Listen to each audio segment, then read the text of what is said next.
Be curious about your distractions because oftentimes they're there for a reason.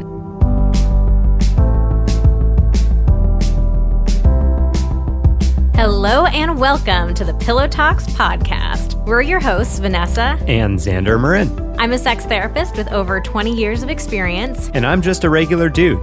We share the ups and downs in our relationship while giving you step-by-step techniques for improving yours. Make sure you subscribe for your weekly double date full of totally doable sex tips, practical relationship advice, hilarious and honest stories of what really goes on behind closed bedroom doors, and so much more. It's the sex education you wish you'd had. So last night, we had some pretty spectacular sex, right? I do believe we did. We were just talking about that. It was one of those catches you by surprise times. I think we both went into it expecting it to be a quickie. Let's just kind of get down to the point, and then it ended up being really good. Yeah, we were both kind of tired. We are, if you follow us on Instagram, you probably know we are in the process of moving. We're packing up stuff. We spent the whole day driving up to Santa Barbara, doing some things up there, prepping for our move up there, coming back. We were tired. We wanted to hang out. And then, we went to get it in. I don't know. We just got started and it was oh, it's not a quickie. We're doing this. Okay, so I want you, Xander, to take yourself back to last night. In the middle of it, maybe right as we were starting to realize oh, this is really good. Yeah. And I want you to imagine that you start thinking about taxes. Oh, I don't like that feeling. I've already got taxes in the back of my mind because it's that time of year. And that doesn't feel good. I don't want to be thinking about that. Yeah, and not only, it doesn't just slip into your mind and you're I'll think about that later. It's it comes into your mind and then you cannot get it off of your mind. Oh yeah, it's oh shit, we're late. The CPA is going to be pissed off. We're going to have to pay a huge penalty. Ah! Mm-hmm. So what do you think would have happened had that happened to you last night? I don't think the sex would have been nearly as good. I think it would have been hard to get back to that excitement. Yeah, I might have been tempted to just try to get it over with quickly. Mm-hmm. Or I might have been so distracted that I lost my erection and then we would have had to stop or start over or who knows what. So that is what we are talking about today, because this is truly one of the worst feelings. You're in the middle of having really great sex, or maybe you're even just on the way there. You're getting in the mood, you're getting excited. Yeah, you don't know how good the sex is going to be yet, but it could be great. And then all of a sudden, you start thinking distracting thoughts. I think we've all had experience with this, whether you were already in the middle of it and then you're shoot, now my brain's on something and I just cannot get it off of that, or in that lead up of you really want to be intimate with your partner. Maybe this is the one chance that you've had with the kids being up all the time and crying and all kinds of stuff. And you're this is our one chance. Why can't I just turn my brain off and get into the mood, right? This can be so frustrating in the moment. And I think what makes it even more frustrating is that most of us just don't know how to deal with it. No. Yeah, it's that thought comes into our head and we feel powerless over it. Yeah, we feel powerless. We start beating ourselves up. We start judging ourselves. Mm-hmm. We feel ashamed. We feel defensive. All kinds of things come up. Yeah, it's this horrible combination of something that happens very frequently and to the majority of people, but also feeling like we don't have any tools in our toolkit for navigating what to do when it does happen. And of course, there's also the whole flip side of this too. Maybe you can notice in the moment that your partner is seeming distracted, and that's bringing up questions for you of are they not into it? What's going on with them? Are they into me? Are they not into me? Yeah, for sure. Today, we are diving deep into getting distracted during sex and how to navigate those distractions. And we are going to give you our top 5 tips. Oh boy. But before we get into all of that, you know what time it is. It is time for the review of the week. Vanessa knows what time it is. She's laughing. I love how you get so formal about it. It's like, I feel like we're actual like, radio DJs or something like that. Well, I mean, you've built this whole thing up. We're so excited about like getting into the meat of it. And I gotta, be like, screeching halt. 1 second. That was a weird screeching halt. I don't know. How do you make a screeching halt noise? That sounds like a bad horn on a car.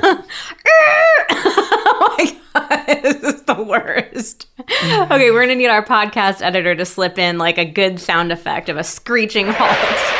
Great. Yeah, we'll see who is closer. I don't know. Does it even matter? Not sure. No. All right, so to the review of the week. Thank you. Now that we have been properly derailed, it's easy to get into the review of the week. I can do it really informally because, No, I like it formal. Okay. All right. Well, guys, this podcast is for you too. That's the title in case you weren't sure. As an eggplant emoji haver, I'm sadly in the minority of listeners. Guys, this podcast is great. My partner suggested it to me and I've learned so much about my own pleasure as well as hers.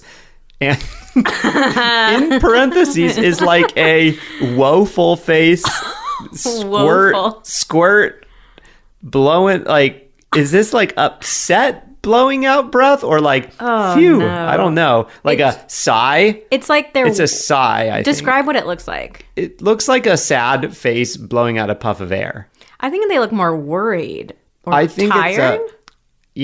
I think it's a sigh. Like a kind of negative sigh, and then star eyes. So maybe it's like going from some wet problems to really happy. Wet problem. That's all I can say is what it looks like. We have to make that the name of a course. Wet problem. Wet problems. Great. Okay. Well, let's continue because it's not done. Dirty whispers and wet problems. Yeah, dirty whispers and wet problems. Have we said what dirty whispers we have not. is on this podcast? You're going to have to give some context now. We recently asked you guys on Instagram to help us name our dirty talk guide. And I gotta say, guys, usually you have really wonderful, really creative suggestions. Whenever I put question boxes up like that, I'm always blown away by the responses that we get.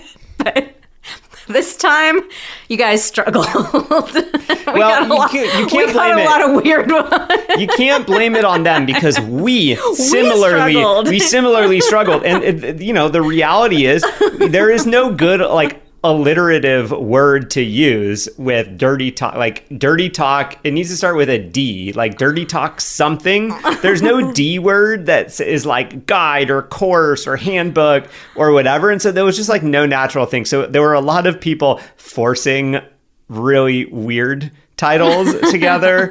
But yeah, Dirty Whispers was an interesting submission. I had like a visceral reaction to that one. Like I was like, oh God, no, I don't want Dirty Talk is like, oh, that's hot. But there's something about Dirty Whispers that just sounded very wrong to me. Dirty Whispers, wet problems.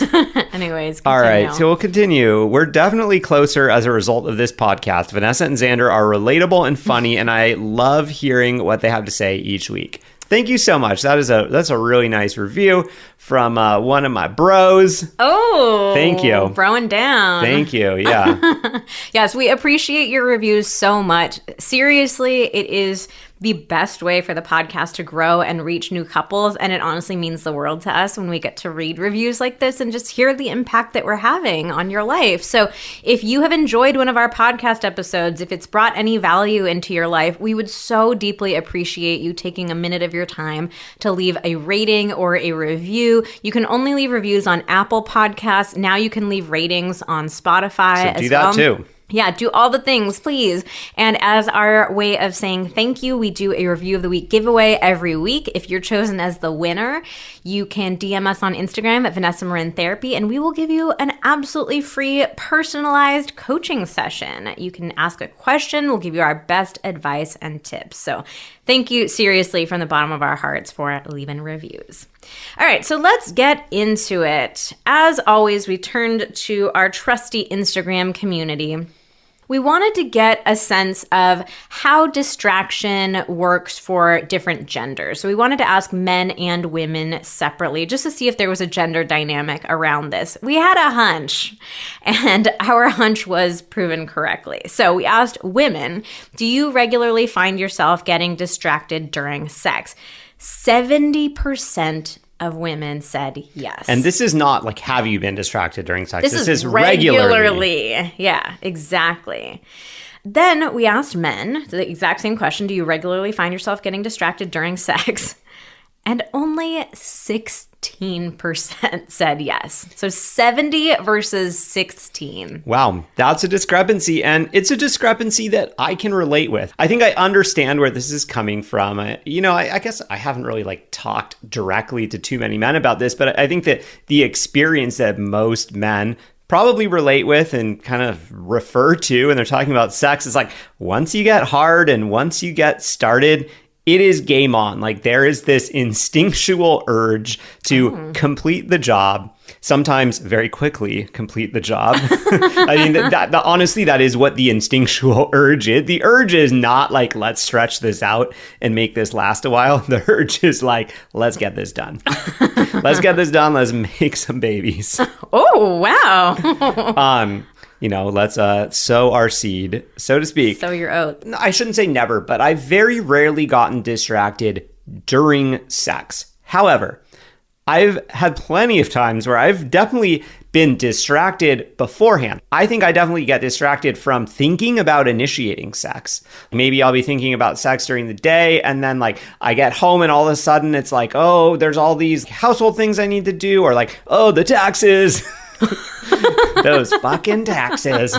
Something comes up and you're all this momentum that maybe you feel you had, it's gone. And then the thought of, oh yeah, I wanted to have sex, it just kind of disappears. Or the other way that distractions come in is, if I'm wanting to get hard, but I can't just flip a switch and be oh, hard penis. If we're starting to make out or something, leading towards sex, if I don't, or in the past, if I haven't gotten hard very quickly, it's easy for distractions to start coming and go, what's going on? How good? Do you not want it? What's wrong with you? Blah, blah, blah. And so it's very easy to get distracted if you're struggling with your erections. All kinds of thoughts can enter at that point. But those are kind of separate issues from we're in the middle of it and now I'm distracted. Okay. Yeah, I have this very vivid memory of asking you once, do you find yourself getting distracted during sex? And you gave me this look, why? Why or how? What do you even mean? It was I didn't even understand the question. It was wait, what? Yeah. That's even possible? It was a very funny moment. So for me personally, I've definitely dealt with a lot of distracting thoughts during sex, and I've worked on it to the point now where I still have lots of thoughts, lots of distracting thoughts that pop into my head during sex, but I do not get distracted. So I think that's a very great distinction to make, and that's what we're going to teach you how to do, spoiler alert, in the rest of this episode. But before we get into it, we also asked our community on Instagram, tell us why you think you're getting so distracted during sex. What are the things that are coming up for you? And here were the most common answers. Mental load, kids, bored of the same sexual routine, not being relaxed, unable to decompress before or feeling touched out, insecurity about my body, not interested, having past trauma around sex.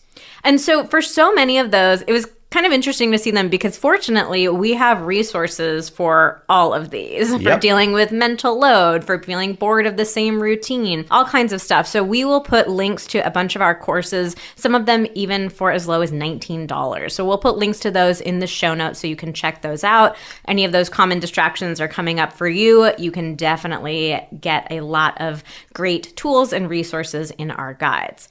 So let's talk about the distracting thoughts themselves. We take what may be a somewhat controversial opinion on these, which is it is impossible to stop yourself from being distracted during sex. And that might feel a little bit frustrating initially. Like, wait a minute, why am I listening to this podcast episode if they're telling me right at the beginning that I'm not going to be able to stop being distracted? But it goes back to that distinction that I mentioned a minute ago. We will teach you how to stop getting distracted, but we can't teach you how to stop your brain from thinking thoughts, because that's just you actually not the want way. thoughts. Yeah. Thoughts are good. We can't stop our brains. We can't control our brains. We cannot dictate exactly what our brains do and do not think of. Like, that's just not how it works at all. So instead, we want to give you these tips for how to make sure that those thoughts don't turn into actual distractions. Yeah, and if you are familiar at all with meditation, this is a very common example that's used in meditation, is that the thoughts in your brain are kind of like a stream or a river. Sometimes when there's a lot of them, you have a choice. When you see a thought coming down that stream or coming down that raging river, you have a choice when you notice that thought. You can jump in and go down the river with it, or you can sit on the riverbank and just watch it go by. And that's easier said than done, but we're going to talk about ways to help get you set up to have that be a little easier. What a nice little visual. Okay, so let's get into step number 1.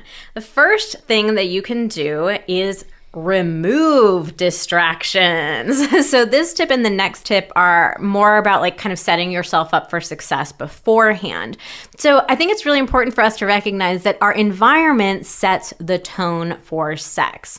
So a really simple but very effective exercise that you can do is go into your bedroom as soon as you can and take a look at your bedroom and ask yourself, is this a place where I could be fully present and undistracted in the moment? I think this is a really great question to ask, because I think a lot of people's inclination immediately is to be like, I don't need to do that because the problem is I just get distracted. Like, I need to find a way to be able to deal with these distractions with everything the way it is. And the reality is you can do a lot of stuff to set yourself up for success. Absolutely. You don't need to punish yourself and be like, oh, I'm so broken, I don't deserve to make this easier on myself. Yeah, I mean, I think this tip, it's a really obvious one, but it's something that so few people do. But like, if you go into your bedroom and there are piles of laundry all over the place, you're going to see that pile of laundry while you're being intimate, and it's going to distract you. You're going to think, oh my God, I haven't done all that laundry, or oh my God, all that laundry is clean and I haven't folded it, and now I'm going to have to put it back into the dryer and fluff it all up again.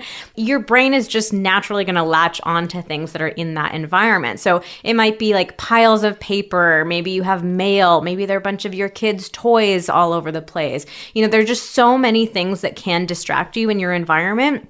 And you really want your bedroom to be the sanctuary, you know, for you and your partner to rest, to relax, to unwind, to connect. And so whatever you can do to clear out distractions can go such a long way. So that could be as simple as taking 5 minutes to even just throw all the clutter into the closet or something, or into the bathroom, like close the door so you don't have to see it. But it could range all the way up to maybe you want to do a little bedroom makeover and make the room just feel more soothing. Maybe take a lot of stuff out of it. If all you have time to do is just like a couple of minutes of tidying up, you can actually make that a little ritual or a routine that you and your partner do together. It's kind of like the two of you setting the mood together, cleaning up your space. Other things that you can do is like, you know, if you have a pet, taking some time to get it a treat, put it in its kennel, you know, whatever you need to do to get it sorted. Obviously, kids can bring up a lot of distractions. So I think that's a whole other podcast episode in and of itself. But just taking the time to sort of think through, what do I need to do to set myself up for success in terms of minimizing possible distractions and disruptions from kids. Even stuff like putting your phone on silent or tucking it away somewhere that Simple you can't but effective. see. Yeah, so those are some other things that you can do here too. You know, I was actually thinking earlier today about the gendered differences that we found that we just discussed earlier on, where most women find that they do get regularly distracted during sex and most men don't. And now I just want to preface this by saying not all men work outside of the house and not all women are or should be housewives or stay-at-home moms and don't work outside of the house. But what we do know is that in most heterosexual relationships, it is more often that the man is working outside of the house more. And so if you are, if you're a guy and you're finding yourself just having trouble empathizing with the type of distractions that your partner is facing, here's an idea to perhaps build a little more empathy. Think about your workplace. Think about what would it be like instead of having sex at home, you guys were having sex at work. That might be a little more challenging. Think about the type more of distracting. Think about the type of challenges or distractions that might come up. There's the obvious ones, like how are you going to do it without your coworkers seeing you? That would be distracting. That might be a little stressful. Let's set that one aside. Let's take that one off the table. Even if you are at no risk of your coworkers seeing you, they might hear you, like noise could be an issue. We could set that one aside even. Let's just say you're like closed up in your office. No one is going to barge in on you. Think about you might have piles of notes or files or little reminders of projects that you're working on at work. And what if you're in the middle of it and you really sexy, you're having sex with her, she's on the desk. Oh. You look to the left and there's some notes about, oh shit, that project was due 3 hours ago and I forgot to do this and that. It would be pretty distracting. Absolutely. And I think that's what we hear about from so many stay-at-home moms is the sense of I have a hard time transitioning from mom mode into sexy mode because there's just constant reminders, constant distractions. And again, I do feel like we have to make a separate episode specifically for parents about how to navigate the distractions of having kids at home because there are a lot of different dynamics that come up. But I really like that example because it's just a way to think of it differently because we do hear sometimes from men being why don't you just focus on this? This is supposed to be fun. It's supposed to be enjoyable. Why would you be caring more about the laundry than about with me? But I think, if you're viewing it as yes, this is my home and my bedroom, but it's also my workplace. And it has reminders of my work all over. To make it even weirder and more detailed, you're having sex and your coworker pops in the office and it's oh, hey, remember to do the whatever thing on this project. And you're okay, yeah, sure. But wait, how am I going to remember that? We're in the middle of having sex. That's kind of what might be going on with your partner. You're in the middle of having sex and your partner looks and goes, oh my God, that laundry needed to go in an hour ago because the kids have soccer practice and their soccer clothes are in there. It is that example happening in your house. Yeah. Okay, let's move on to tip number 2, which is to purge your thoughts. So this is, again, another setting yourself up for success type of tip. So if you already have a lot of thoughts that are just swirling around in your head and you sort of sometimes we just go into it knowing, oh my God, my head is a mess. There's no way I'm going to be able to focus. If you're in that kind of place, take a minute to yourself to jot down your thoughts. If you have a journal, if you just have a little note on your phone, on your to-do list. Sometimes I'm I have this list of things in my head that I'm oh my God, I don't want to forget that. And I don't want to be in the middle of sex with you trying to think through okay, pick up the laundry at the dry cleaners, unload the dishwasher. It's so instead just take that time to write those things out. It can be really cathartic to just do a brain dump like that and make sure okay, I've got those thoughts written down. I can come back to them later. I won't forget them.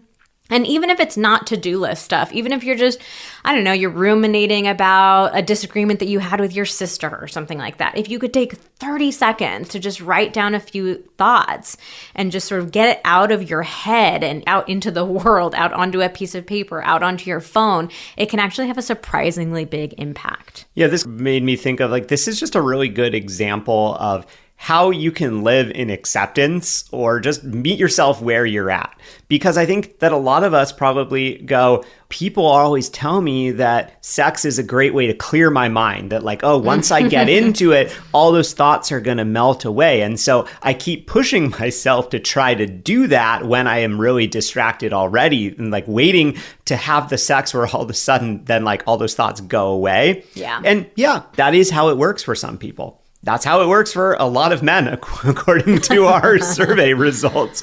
And it's not the way that it happens for a lot of women. And so, it's just acknowledging I have tried having sex a number of times and fighting through distracting thoughts, and it doesn't work so well. I am not one of those people where sex just like wipes my brain clean. So, you know what? What's the next best thing I can do? I'm going to have distracting thoughts. If I'm super distracted, I'm going to take some action before I start to try to set myself up. Absolutely.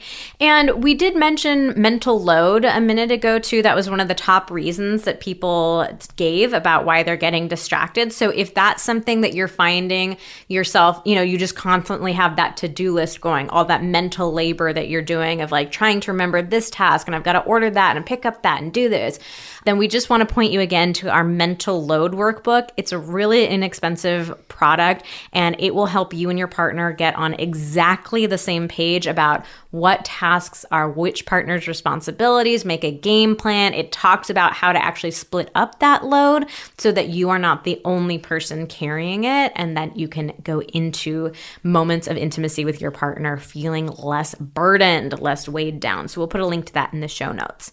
All right, tip number 3. So now we're going to move into you're in the moment, the distracting thought is there. Yeah, you've already done your best to try to set yourself up, but it's not just about setting yourself up. Because again, that's how our brains happens. Yeah, that's how our brains work. We cannot control our brains from thinking thoughts.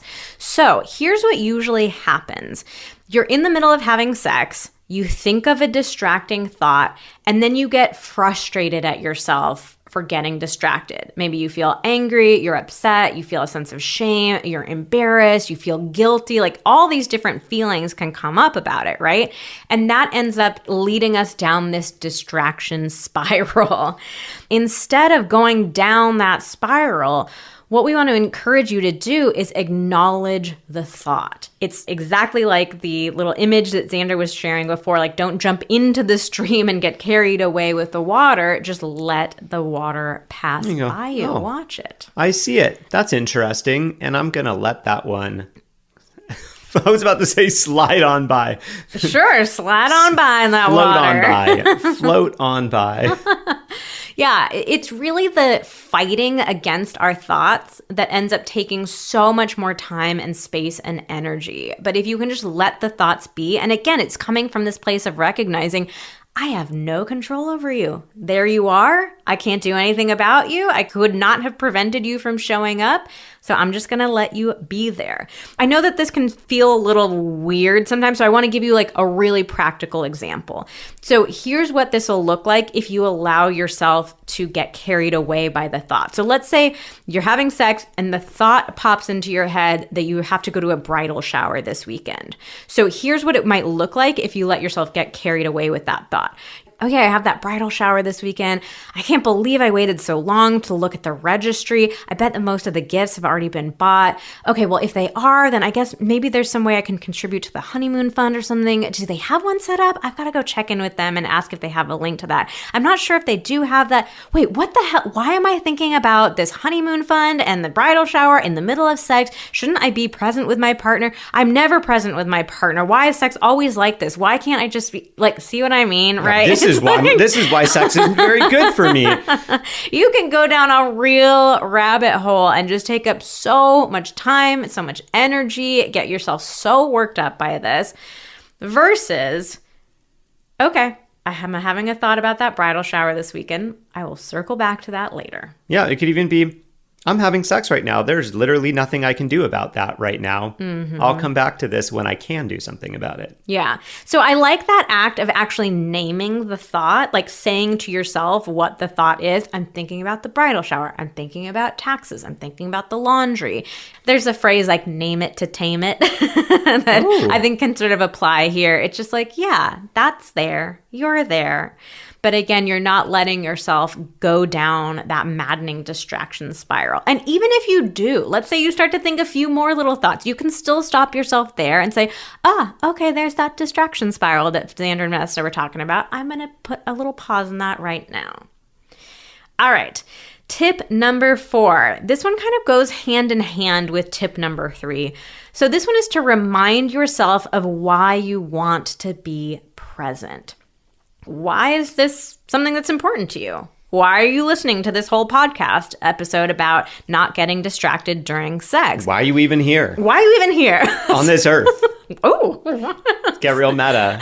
No. This is Don't think sounding about very that. Don't think aggressive. about that during sex. That's not, I mean, I don't know if it's a good or a bad thought, but, you know, it's just likely to spawn a lot of other thoughts. No, so don't think about your motivations in the middle of sex while you're getting distracted. Like, think about this beforehand so that you can call upon that in the moment. Yeah, just think about Xander and Vanessa's shame spiral. Oh boy. No, don't do that.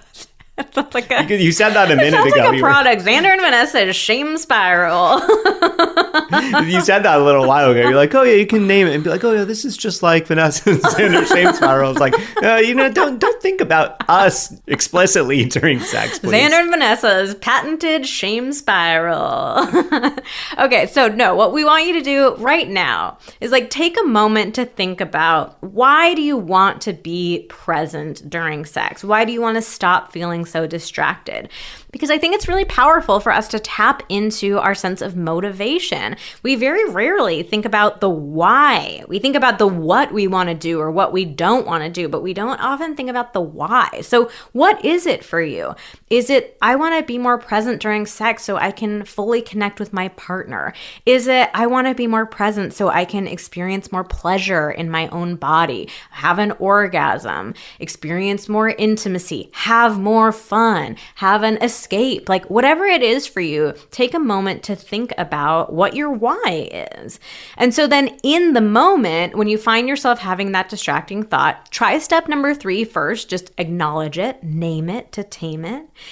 Then kind of redirect yourself back to what is truly important for you. Remind yourself of what that why is. And you could get a little sassy with yourself and sort of present it as a choice to yourself of, okay, I can keep thinking about that asshole who cut me off on the freeway, or I can enjoy finally getting a chance to be alone with my incredibly sexy partner. So you can be really gentle with yourself around it, or you can be kind of sassy. You can play around with the tone a little bit and see what lands more with you.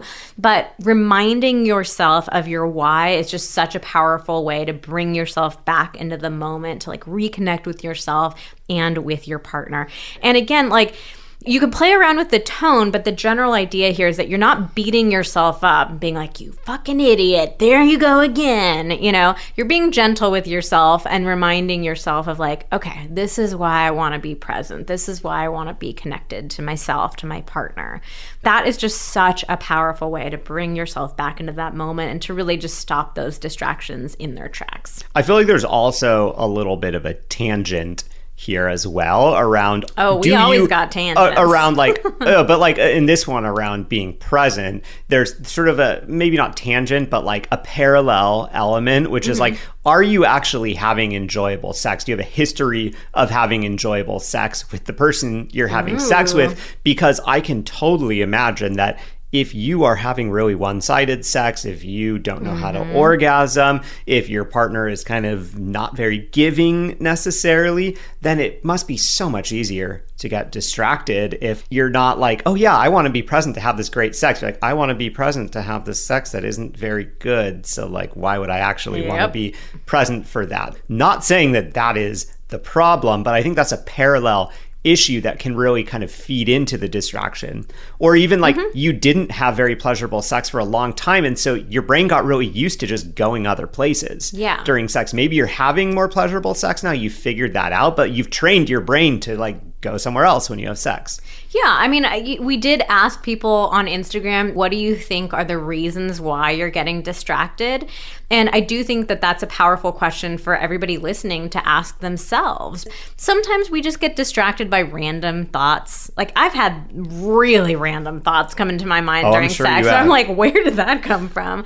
But oftentimes we're getting distracted for things that make a lot of sense. So maybe it's what Xander was saying, that you're not having very pleasurable sex. Maybe you're even having painful sex. Maybe there's some sort of conflict or resentment with your partner.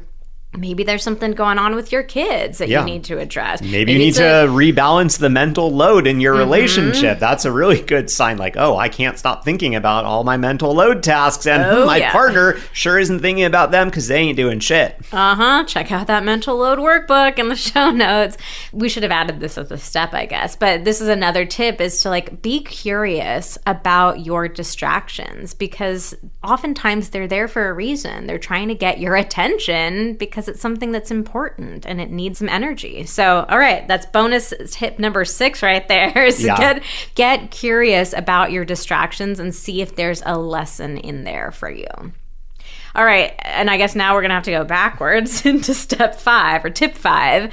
I know we just got kind of meta on you, so I wanted to bring us home with something super practical, super actionable. Oh yeah, everyone can do this. No thoughts, no feelings, no curiosity necessary. You might have to think about it once in order to do it, but then after that, maybe you don't. So tip number 5 is to make eye contact with your partner. Ooh. You know what? We should like really cue this one up as like the 1-second trick to banishing distractions. Yeah, you know, we really should, because this is rewinding things a bit. But early on, when Vanessa was building her business, before I was very involved, we consistently found that one of the most commonly searched things that was bringing people to Vanessa's really old website before we started selling courses and doing anything close to what we do now was like eye contact during sex. Somehow you had written a blog post or something about it. Vanessa was coming up as like the number 1 thing on Google, and someone wrote eye contact during sex. And it was like, wow, there's a lot of people searching for this. Like, guess this is a thing. Yeah. So, I mean, the reason why eye contact works so well is that it's very vulnerable. You actually would be surprised by how few people make eye contact during sex with their partner. Yeah, so good luck getting distracted when you're staring at someone else. Yes, exactly. Like, it just jolts you back into the moment. And it's a really powerful reminder that there's another person there with you. A person who you very likely care a lot about. Hopefully. Well, you don't have to care about somebody to have sex with them. Oh, yeah. But I know, I'm saying if you're finding yourself consistently distracted during sex, presumably it's someone you're consistently having sex with, probably you have some level of care for them if it's consistent. Care for them as a human being, we can say that. But yeah, I think when we get distracted, when we get up in our heads, it's just so easy for us to feel alone and cut off, and we retreat into ourselves, right? Yeah, or it's like, I got to fix this by myself, and therefore I need to not look at my partner because I can't let them know that I'm distracted. I got to kind of hide it from them. I got to deal with this myself. Yeah. And you're not alone in pretty much any problem you're going to face in this world. You are not alone. There's always someone who can be there with you. And it just takes asking for a little help in order for that problem to seem a lot smaller. Oh, that's sweet. All right, so let's get into a couple listener questions then. All right, first one is how to come back to feeling present without feeling shame about getting distracted. So you've already talked about this a little bit. They teed us up. Yeah. So you do not want to send yourself down that shame spiral. Remember, you just want to start with acknowledging the thoughts as quickly as you can, because the earlier in the process that you can name them and pause them there, the less likely you are to go down into that spiral. But it may also help to come up with some sort of phrase beforehand that you can remind yourself of, something like, it's okay to get distracted. It's normal to get distracted. Yeah. I'm never going to be able to prevent myself from ever getting distracted. Just some sort of short to the point phrase where you can remind yourself that this is normal. It happens to everyone. It's okay. Yeah, I think that's super powerful because when you say without feeling shame about getting distracted, I think implicit in that statement is this idea that you shouldn't ever get distracted. And so it's not about not feeling shame. It's about breaking down this idea that somehow you should never get distracted, that you should never have a certain type of thoughts. Except you should always have a certain other type of thoughts. It doesn't really make any sense. So if you can just convince yourself, oh yeah, this is going to happen no matter what, it kind of takes the shame out of the equation, because you're like, oh yeah, this normal thing is happening. That's normal. What do I do now? Yeah. All right, next question is, I feel like my husband gets frustrated because my arousal takes longer when I can't focus. But feeling his frustration just makes it even more difficult. He says he's not frustrated, but his nonverbals make me feel rushed or stressed. When I feel like he wants to rush through it, I feel less important and unloved. He said before that it feels unbalanced because my pleasure takes more time. Ooh, a lot to unpack here. I feel like we could make a whole episode out of this one question. Yeah, I kind of had like a response and then the very last sentence, and I was like, oh, buddy, don't say that. That's messed up. Yeah, it's fucked up for him to say that it's unbalanced because this person's pleasure takes more time. Yeah, I hate to break it to you. Yeah. Life is unbalanced, buddy. Life's unbalanced. It doesn't matter whose pleasure takes more or less time. Like, you don't want to be having a fucking stopwatch during sex where you're each like keeping track of exactly how much time you're taking up and you need to get it down to the second. Like, what kind of sex would that be? That's so, that's terrible, right? It's like professional chess. Yeah. Sex. All right, I got my 5 seconds, your 5 seconds, my 5 seconds, click. It's terrible.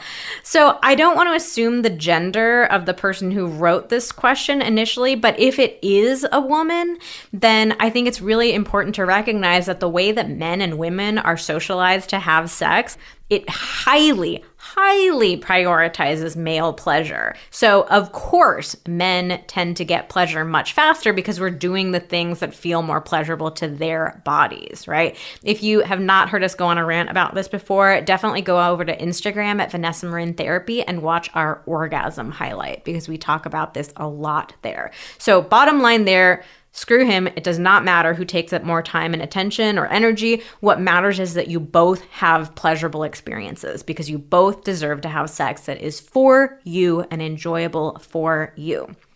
So let's take that part out of it. With him getting frustrated because arousal takes longer, and it sounds like he's saying that he's not frustrated, but the person is saying like his nonverbals. So one thing I would say is, could you describe to him what are the specific nonverbals that you're picking up on? Because you may not be correct about that. Like, you may tell your partner like, oh, you have like a weird look on your face, or you're doing this thing, and your partner be like, oh, that's how I feel pleasure. Yeah. You know?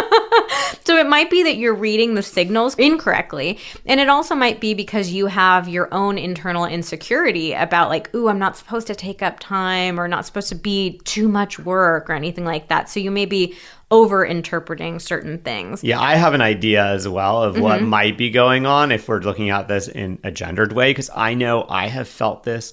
This is a really easy way to think about it if you don't communicate very much about what each of your experiences are during sex. But I think that I know for myself, I have felt frustration or worry around my erection when we're having sex and it's sort of taking a while to get started, or it's sort of seeming like we're needing to pause or take a break to kind of get back into the moment, because there's this feeling as a man that you can get of sort of being the sexual gatekeeper. In order for us to have sex, I need to be hard.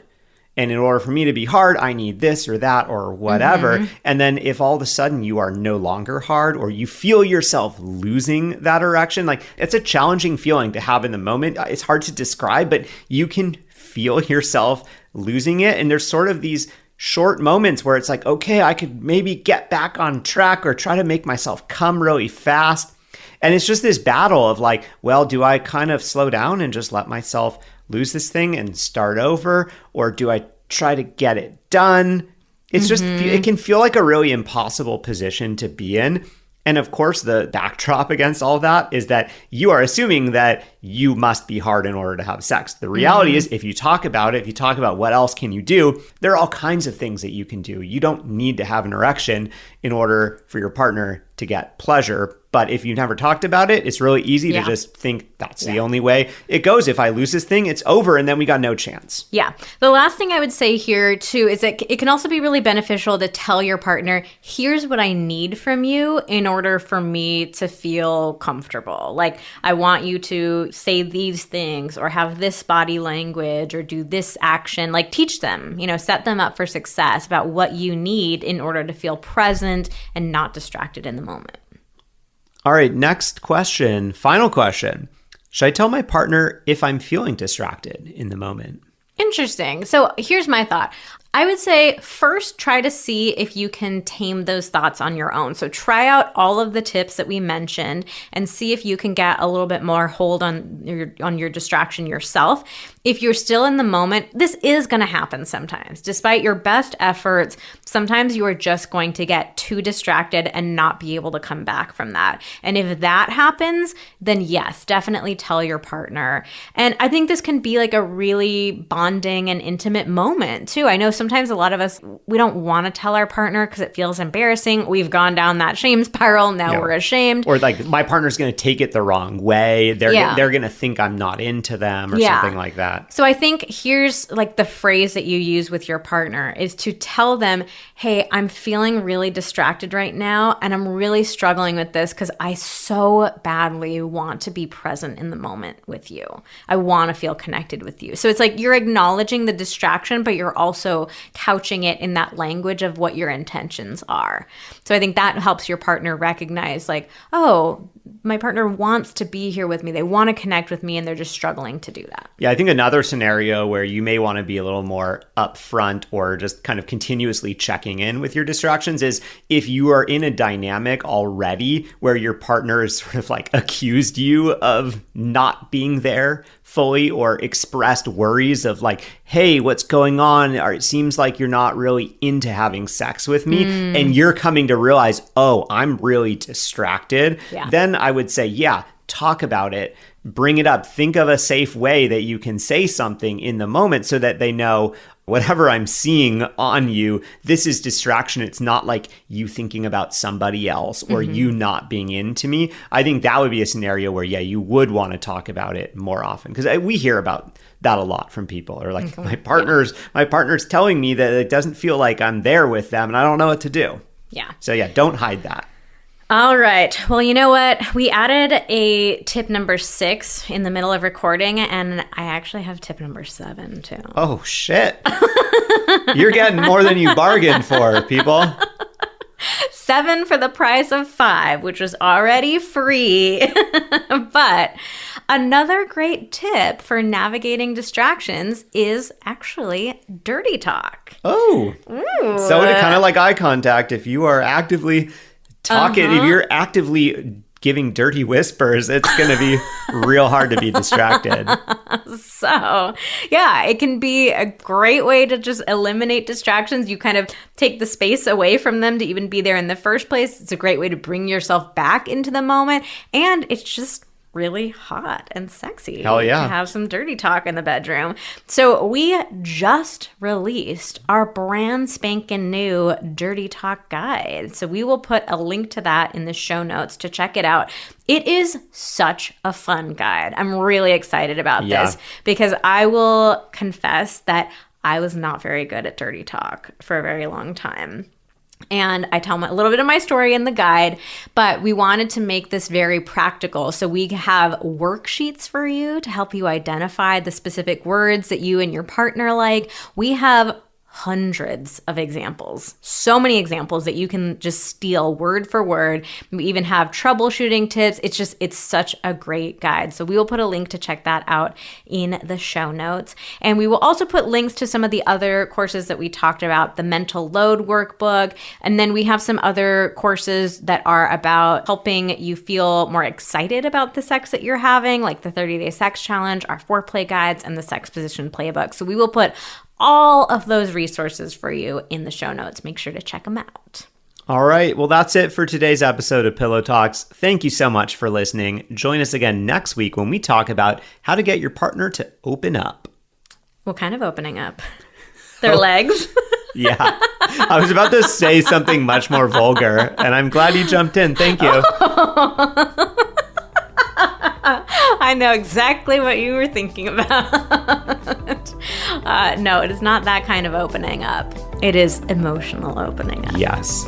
But, sometimes emotional opening up can lead to opening up those legs too. Who the hell knows? You'll just have to listen and find out. I'll see you next week.